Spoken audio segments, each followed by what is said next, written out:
안녕하세요. 광활한 우주에서 순위를 찾는 우주 랭킹입니다. 저는 여권이 든 짐 가방을 통째로 잃어버리기도 하고 자고 있던 침대가 부서지기도 했답니다. 가방을 훔쳐 달아나는 소매치기범과 추격전까지 했죠. 그럴 때마다 스트레스가 차올라 캐리어를 던져버리고 싶었는데요. 낯선 곳에서 일어난 사고는 더욱 스트레스 지수를 솟게 합니다. 물론 좋게 해결만 된다면 지난 추억이 되기도 할 겁니다. 하지만 다른 나라가 아니라 달에서 황당한 사고들이 발생한다면 어떨까요? 단순히 추억으로 남겨질 수 있을까요? 인간은 아폴로 11호를 시작으로 6번이나 달에 착륙했습니다. 달을 직접 밟아본 인간이 무려 12명이나 되는데요. 지구와 환경이 다른 달에서는 돌발 상황이 많이 일어나겠죠? 오늘은 달에서 일어난 황당한 사고들 탑 3를 공개합니다. 3위 생중계 스톱. 방송 시청률은 사람들의 관심을 나타내는 척도가 됩니다. 현실 부부가 된 현빈과 손예진 주연의 드라마 사랑의 불시착은 21.7%, 불륜의 끝판왕을 보여준 드라마 부부의 세계는 28.4%의 시청률을 기록했습니다. 1996년 전 국민이 봤다고 해도 과언이 아닌 KBS 드라마 첫사랑은 시청률이 무려 65%에 달했는데요. 높은 시청률의 방송이 방영될 때는 길거리마저 썰렁했다는 사실이 전해집니다. 모두 집에서 TV를 보고 있었기 때문이죠. 여기 세계에서 가장 높은 시청률 중 하나의 방송이 있습니다. 바로 1969년 7월 인류 최초로 달에 발자국을 찍은 장면입니다. 아폴로 11호 달 착륙 장면은 당시 전 세계에 생중계되었습니다. 흑백 TV였음에도 불구하고 닐 암스트롱이 달에 착륙하는 장면의 시청률은 무려 94%였죠. 이 정도면 범죄자들도 나쁜 짓을 멈추고 TV 앞에 앉아있지 않았을까 싶네요. 한번 시청률의 맛을 본 나사는 곧 발사될 아폴로 12호에서도 달 착륙 코인을 기대하게 됩니다.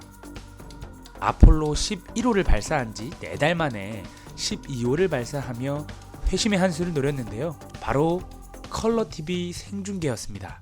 당시엔 기술적인 문제로 흑백TV가 많이 상영되던 시기였습니다. 달 탐사 장면을 생생한 컬러TV로 중계한다면 사람들의 만족도가 더 높아지겠죠. 아무래도 이 모습보단 이 모습이 더 멋지니까요.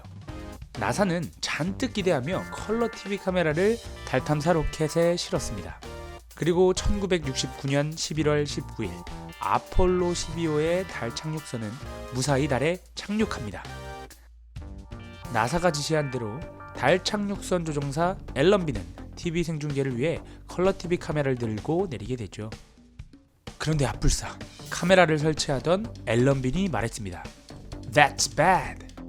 앨런빈이 카메라를 설치하는 도중 실수로 카메라의 렌즈가 태양을 바라보고 만 것이죠. 당시 카메라 안의 센서는 밝은 빛에 매우 취약했고 결국 센서가 파괴되어 카메라가 고장나게 되었습니다.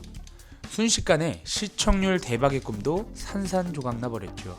나사는 시청자들의 인내심을 믿으며 영상을 끈 채 음성만으로라도 중계를 계속했지만 라디오처럼 방송되는 TV를 보고 있을 시청자는 많지 않았습니다. 결국 아폴로 12호의 우주인들이 달에서 미션을 수행하는 모습은 지금까지도 크게 주목받지 못한 채 막을 내려고 말았습니다. 2위 흙바지가 뭐길래. 우주인이 달에서 뒤뚱뒤뚱 걷는 장면을 기억하시나요? 달의 중력은 지구 중력의 6분의 1밖에 되지 않아 걷기가 매우 불편합니다. 하지만 달을 탐사하러 떠난 우주인들은 더 넓은 지역을 둘러봐야 했는데요. 그래서 개발된 것이 바로 달 자동차인 월면차입니다. 아폴로 17호 임무를 수행하던 우주비행사 진 선언과 잭 슈미트는 달 표면에서 월면차를 준비하던 중 자신도 모르게 욕이 튀어나왔습니다. 이런 월면차의 흙바지 일부가 떨어져 나간 것입니다. 하지만 달 탐사 일정은 매우 빡빡하게 계획되어 있었고 자동차 흙바지를 고칠 수 있는 시간은 고작 1, 2분 정도 뿐이었습니다. 두 우주인은 떨어져 나간 흙바지를 강력 접착제로 대충 붙인 채 탐사를 시작했습니다. 하지만 역시는 역시였습니다. 제대로 된 흙바지가 없는 월면차는 우주 비행사를 공격하기 시작했습니다. 월면차 위로 달의 먼지가 쏟아졌고 우주 비행사들의 우주복과 자동차의 계기판 역시 먼지 테러를 당했죠. 문제는 먼지로 뒤덮인 우주복과 장비들이 태양열을 제대로 배출하지 못해 오작동을 일으키기 시작했다는 것입니다. 지구에 있는 관제센터는 그제야 사건의 심각성을 깨달았습니다. 그날 밤 선원과 슈미트가 달 표면에서 자는 동안 지구에서는 문제를 해결할 방법을 고민했죠. 다음날 아침 관제센터는 우주 비행사들이 가지고 있는 지도 4장을 덕테이프로 이어붙인 뒤 월면차에 고정시켜 임시 흙바지를 만들도록 제안했고, 이를 성공적으로 이행한 덕분에 남은 임무를 무사히 마칠 수 있었습니다. 우주 비행사들은 급조한 이 흙바지를 자랑스럽게 여겨 지구로 가지고 돌아왔는데요. 현재 이 흙바지는 워싱턴 DC에 있는 스미스소니언 국립항공우주박물관에 자랑스럽게 전시되어 있습니다. 달에서 벌어진 황당한 사고 1위, 우주미아가 될 뻔한 닐 암스트롱. 만약 여러분이 달에 착륙한 우주인이고 지구로 돌아오는 엔진 레버가 부러진 것을 발견했다면 어떨까요? 아마 맷돌 손잡이를 가장 인상 깊게 설명했던 영화 베테랑의 대사가 나올 겁니다. 어이가 없네. 그런데 그 일이 실제로 벌어졌습니다. 그것도 닐 암스트롱에게 말이죠. 1969년 7월 20일 우주복을 갖춰 입은 닐 암스트롱과 버즈 올드린은 인류 최초로 달에 발자국을 찍었습니다. 어릴 적 덜 마른 시멘트에 발자국을 찍다가 엉덩이를 호되게 맞아본 경험자로서 그 감동과 짜릿함에 경외감이 드는데요. 역시 뭘 해도 역대급으로 해야 훈계 대신 훈장을 받는 것 같습니다. 닐 암스트롱과 버즈 올드린은 달 표면에서의 임무를 성공적으로 마친 뒤 지친 몸으로 달 착륙선인 이그로로 돌아왔습니다. 이제 한숨 푹 자고 지구로 돌아올 일만 남았으니 완벽한 영웅의 귀환인 것이었죠. 가벼운 마음으로 이륙 준비를 하던 중 암스트롱은 계기판이 뭔가 평소와 다른 것을 느꼈습니다. 이륙에 필요한 엔진 상승 레버가 부러져 있던 것이죠. 이 상승 레버가 작동되지 못하면 이글호는 꼼짝없이 달에 갇힐 수밖에 없습니다. 지구로 돌아오지 못하고 세상에서 가장 멀리 떨어진 우주미아가 돼버리는 것이죠. 보고를 들은 휴스턴 관제센터 역시 초비상 모드가 되었습니다. 최악의 상황을 가정하며 두 사람이 귀환에 실패할 경우를 대비해 작성된 닉슨 대통령의 연설 원고도 훗날 공개되었습니다. 평화적 탐사를 위해 달에 갔던 두 사람은 결국 달에 영원히 남을 운명이었습니다. 우리의 용감한 두 사람, 닐 암스트롱과 버즈 올드린은 살아서 지구로 돌아올 수 없다는 것을 압니다.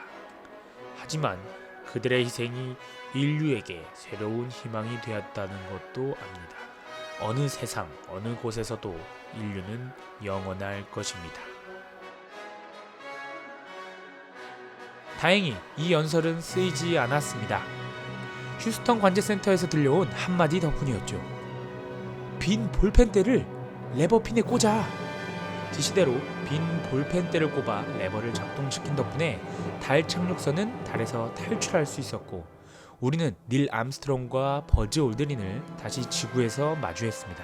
우리는 첨단 과학의 시대에서 4차 산업혁명의 흐름을 살고 있습니다. 하지만 그 위에서 마주친 위기들은 의외로 간단한 방법으로 해결되곤 합니다. 자동차 회사 볼보가 최악으로 치닫은 미국 자동차 시장에서의 외면을 고작 컵홀더를 넣는 것으로 극복했다는 이야기도 있습니다. 하긴 생과 사를 가르는 문제도 종종 볼펜대 정도로 해결되니 큰 문제가 생기더라도 당황하지 말고 주변부터 돌아보는 것은 어떨까요? 여기까지 우주 랭킹이었습니다. 감사합니다.